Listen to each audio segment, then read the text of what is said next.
tal? Muy buenas noches, yo soy Ezra Chabot y esto es Dinero y Poder. El gobierno de México insiste en reformar al Instituto Nacional Electoral. La oposición intenta detener la propuesta oficial con el argumento de que se pondría en peligro la democracia mexicana. Una encuesta realizada por el propio Instituto Electoral hace un par de meses reveló que solo el 27% de los entrevistados conocía el contenido de la propuesta presidencial, pero que aprueba cambios al instituto. Morena justifica el resultado como una prueba para la reforma electoral, mientras que la oposición no la considera válida. Tenemos aquí en el estudio de Dinero y Poder a Lorenzo Córdoba, consejero presidente del INE. Lorenzo, gracias por estar aquí con nosotros. Ernesto Cervera, Luis Miguel González, muy buenas noches. Buenas noches. ¿Por qué andan haciendo encuestas así? Bueno, porque hemos hecho hicimos lo que hemos venido haciendo, Ezra. Desde hace muchos años, el Instituto Nacional Electoral ha asumido que construir confianza implica una tarea de comunicación muy importante. Y a lo largo de estos años, ya muchos años, se mandan a hacer al menos 2 encuestas cada año, una en la primera mitad y una en la segunda mitad, que son encuestas para evaluar internamente si las políticas de comunicación son acertadas o si bien tiene que haber alguna corrección. Y eso es lo que ha ocurrido con esta encuesta. Me llama la atención que, claro, ahora se tocó también el tema de la reforma electoral, porque es el tema, digamos, que nos ocupa, del mismo modo que hace 6 meses se tocó el tema de cómo se valoraba el trabajo del instituto en la revocación de mandato que acababa de ocurrir. Pero lo importante de estas encuestas es que son un insumo interno para poder definir si vamos bien o tenemos que hacer alguna corrección en nuestra política de comunicación. No la ocultaron. No son encuestas para publicarse, nunca lo han sido, y cualquier persona puede ver en el portal de transparencia donde colocamos estas encuestas, porque son encuestas que se hacen con recursos institucionales y ahí se colocan pues todo lo que ha venido ocurriendo a lo largo de los últimos años. De hecho, esta encuesta estuvo en el portal de transparencia desde el 15 de octubre pasado. Hay algún partido, algún representante que se queja de que le negamos la información, pues basta que se meta a ver el portal de transparencia. A veces es complicado o a veces no tienen tiempo porque se dedican a otras cosas los actores políticos, pero pues no hay que hacer un escándalo de esto ocurre. Ahora, ¿es conveniente o no que el instituto preguntara sobre la reforma electoral? Pues yo creo que sí, porque dado que hay una reforma electoral, tiene que estar acompañada de un gran debate público. Y tarea del instituto es no tomar posición a favor o en contra de las propuestas de reforma electoral, pero sí generar las condiciones para que ese debate público informado, amplio, se den. Ahora, con respecto a la reforma electoral como tal que se está planteando, esta reforma básicamente cambia la estructura, no solo del INE, sino del régimen político mexicano, porque está planteando, uno, elegir a los propios consejeros, 2, cambiar el sistema electoral de plurinominales y uninominales a listas regionales, digamos, reducir el presupuesto no solamente del INE bajo este principio de que se gasta mucho en el instituto y en elecciones. Y si hay elecciones de consejeros se va a gastar más, porque esas no están presupuestadas. Espérame, déjame hacer la pregunta. Y aquí el punto es si la reforma como está planteada es una reforma que permitiría una mayor democratización o convertiría al órgano electoral en un órgano más supeditado incluso a los propios partidos políticos. Mira, Ezra, yo creo que es muy pertinente que se discuta siempre si debe haber o no ajuste a las reglas del juego en materia electoral. De hecho, yo siempre he dicho, si una reforma es para fortalecer al sistema, fortalecer a la institucionalidad, mejorar lo mejorable, que siempre habrá ámbitos de mejora, siempre será bienvenida. Pero tendrán que cumplirse condiciones básicas, como por ejemplo que sea aprobada por todas las fuerzas políticas, porque si el consenso no ocurre, la reforma va a ser objeto de disputa en el futuro, que sea una reforma para mejorar lo que se tiene, porque si se hace una reforma para regresar a un pasado que ya dejamos atrás, afortunadamente, no tiene sentido, y que sea una reforma hecha con información, con datos, con una amplia discusión pública, con la cabeza, no con el estómago, porque si una reforma se hace con rencores personales o filias y fobias, pues entonces seguramente va a salir mal. Dicho lo anterior, es curioso que la reforma que planteó el presidente de la República, y es probablemente de las más importantes que están sobre la mesa de discusión, plantea una refundación. Es una especie de dinamitar todo lo que tenemos y reinventar todo desde cero, como si en los últimos 30 años lo que hoy tenemos no funcionara. Y creo que pues es un diagnóstico válido, que puede compartirse o no. Pues yo, por el contrario, creo que lo que hoy tenemos, que sin lugar a dudas es mejorable, que es abigarrado, que tiene muchas cuestiones que pueden todavía robustecerse, pues es un sistema que ha generado la admiración y el reconocimiento a nivel internacional, al grado de que ahora estoy regresando de Brasil, porque al presidente del INE se le pidió que fuera el jefe de las misiones de observación por parte del Tribunal Electoral brasileño, como un reconocimiento, por cierto, a lo que aquí tenemos. Y es un sistema que ha funcionado porque en los últimos 8 años y medio hemos organizado 330 elecciones y ninguna ha tenido un problema postelectoral, ninguna. Además de que ha generado un índice de alternancia nunca antes visto en el país, 62%, del que se han beneficiado todos los partidos políticos, unos más, unos menos, pero pues que demuestra que el voto funciona. Hay quien dice que hay fraude, hay quien se lanza contra la autoridad electoral. Si no te quieren mucho a ti, no sé por qué. No, pero tampoco querían a los Bolsonaro, tampoco quería a los titulares del Tribunal Electoral Superior, Tribunal Superior Electoral de Brasil. El presidente Bolsonaro lleva un año una campaña feroz, descalificando incluso personalmente a los magistrados de dicho tribunal, a los presidentes de dicho tribunal, y además argumentando que había un fraude. Bueno, pues en México desde hace un buen rato, afortunadamente, no hay fraudes gracias al sistema electoral que tenemos. Y le tocará a los legisladores, después de este debate público, ver pues cuáles son las propuestas, cuáles son los cambios que ojalá sirvan para mejorar y que no nos sirvan para retroceder a un pasado que afortunadamente dejamos atrás. Lorenzo, la encuesta nos entrega una fotografía donde el ciudadano común tiene una visión muy diferente de esta reforma electoral de la que tiene el Círculo Rojo. ¿Cuál es tu opinión sobre esta brecha? ¿Se puede resolver con estrategia de comunicación? Y por otra parte, ¿qué te gusta y qué te preocupa más de la reforma? Bueno, lo primero, Luis, yo creo que, evidentemente hay una gran diferencia, una gran brecha, como tú dices, entre lo que se conoce como Círculo Rojo y la opinión común, digamos, de las ciudadanas y los ciudadanos de a pie, para decirlo de alguna manera. Esa encuesta que hicimos hace 2 meses, pues revela a buena medida el punto. A pesar de que el presidente ha venido insistiendo en la necesidad de una reforma electoral por buenas o malas razones, ¿no?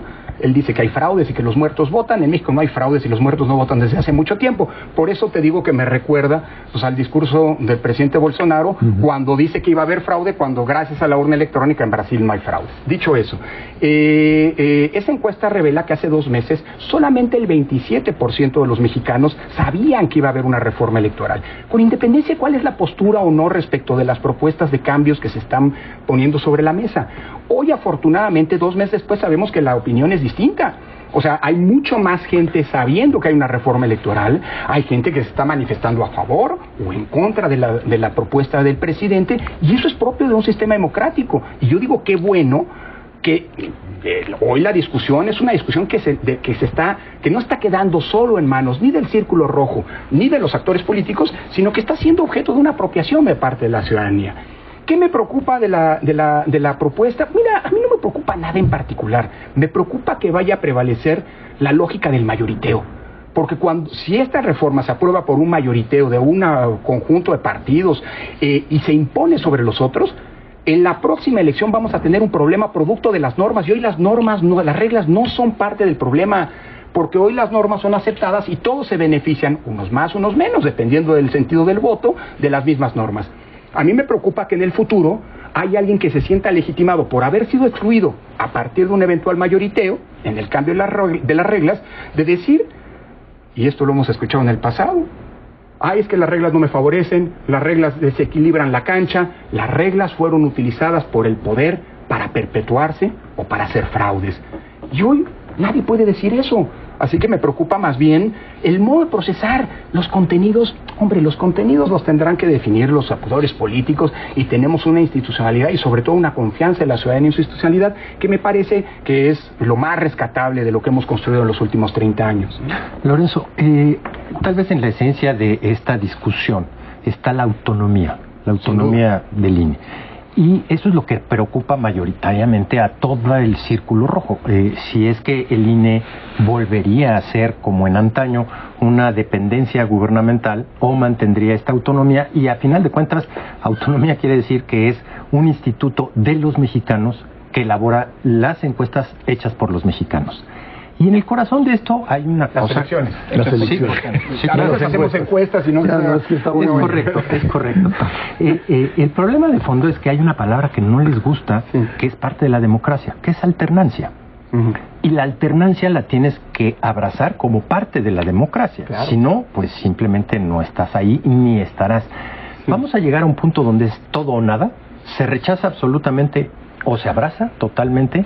Ojalá y no, y eso va a depender en esto de la habilidad política de los propios tomadores de decisiones. En efecto, mira, déjame decirlo, creo que es muy pertinente mencionarlo, aprovecho la pregunta. A las oposiciones la palabra favorita en la democracia es alternancia. Cuando eres oposición quieres que haya alternancia porque quieres llegar al poder por la vía de las urnas. Y la palabra menos, digamos, más repulsiva o más repelente para quien está en el poder es alternancia. Porque si hay alternancia quiere decir que con los votos te sacan. Es algo normal. Es muy curioso que los que hoy pues, no quieren que haya alternancia, en el pasado eran los primeros que la pedían. Pero hoy tenemos un régimen que permite que sean las y los ciudadanos y nadie más, no los gobernantes, no los partidos políticos, quienes definan si hay o no esa alternancia. Hoy el voto ciudadano es un voto que no solamente sirve para elegir a nuestros representantes y gobernantes, sino también para juzgar positivamente o negativamente las buenas y las malas acciones de gobierno y premiar o castigar con el propio voto a quienes nos representan y nos gobiernan. Entonces, yo creo que eso es algo que hay que preservar. El día en que eso se nos acabe, se acabó la democracia. Los grandes teóricos de la democracia dicen que esta no es igual a alternancia. Es decir, si hay alternancia o no en una elección, eso depende del voto ciudadano. Así es. Pero lo que hace democrática una elección es que existan condiciones reales para que pueda haber alternancia si la ciudadanía así lo decide. Y, claro, el rol del árbitro y la autonomía del árbitro es fundamental en esta historia. Lorenzo, el tema del dinero es un elemento fundamental. Sí. Por un lado se han ido con que cuestan mucho y que tú ganas mucho dinero y que los consejeros ganan un chorro, etcétera, etcétera, y eso con eso tratan de deslegitimar la propia figura del instituto. Segundo, el tema de los partidos, que es muy interesante. Cuando están en el poder, dicen que hay que quitarle el dinero a los partidos. Todos lo han dicho, ¿eh? Claro, porque lo dijo el PAN, lo dijo el PRI, lo dijo ahora claro, Morena. porque tienen el presupuesto, claro, y con el presupuesto juegan, claro, y con eso participan. Yo considero que es un error esta idea de supuestamente darles una enorme cantidad de dinero a los partidos, cuando sabemos que además hay un chorrotote de dinero ilegal que el INE, anteriormente el IFE, no han podido controlar esos flujos de cash con los que se manejan. El tema dinero es un tema fundamental. Sí, sin lugar a dudas, sobre todo cuando con justa razón hoy se está condenando excesos y derroches en el pasado. Por cierto, excesos y derroches que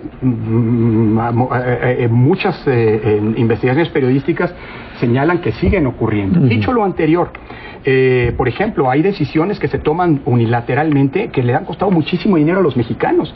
La decisión de cancelar el aeropuerto, yo no sé si sea válida o no. Es una decisión que estaba en las facultades del presidente. Le costó más a los mexicanos lo que le ha costado el INE en términos de presupuesto público en 8 años y medio. Es decir, 8 años y medio de democracia.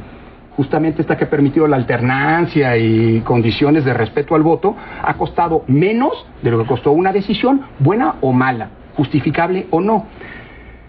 Sobre el tema del dinero me gustaría también decir una cosa, Ezra. Es una discusión profundamente falaz y mentirosa.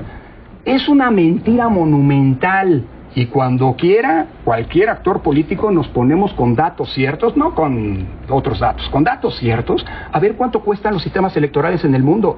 Se dice que el INE es el órgano más caro el órgano electoral más caro del mundo. Eso es falso. Falso. A pesar de que el INE hace atribuciones, funciones que no tienen otros órganos. Ningún órgano electoral del mundo monitorea todas las estaciones de radio y televisión. Por cierto, ese fue un problema que se detonó la semana pasada en Brasil, Si el Tribunal Electoral brasileño tuviera el monitoreo que hace el INE, no habría tenido ese problema que acusó el bolsonarismo, por cierto. Pero bueno, pero el Tribunal Superior Electoral de Brasil cuesta mucho más que nuestro órgano electoral. Las elecciones en Brasil cuestan más que en México. Hacer la urna implica una enorme inversión permanentemente. Dicho lo anterior, los brasileños han aprendido que vale la pena invertir en democracia porque cuesta mucho más no tener democracia.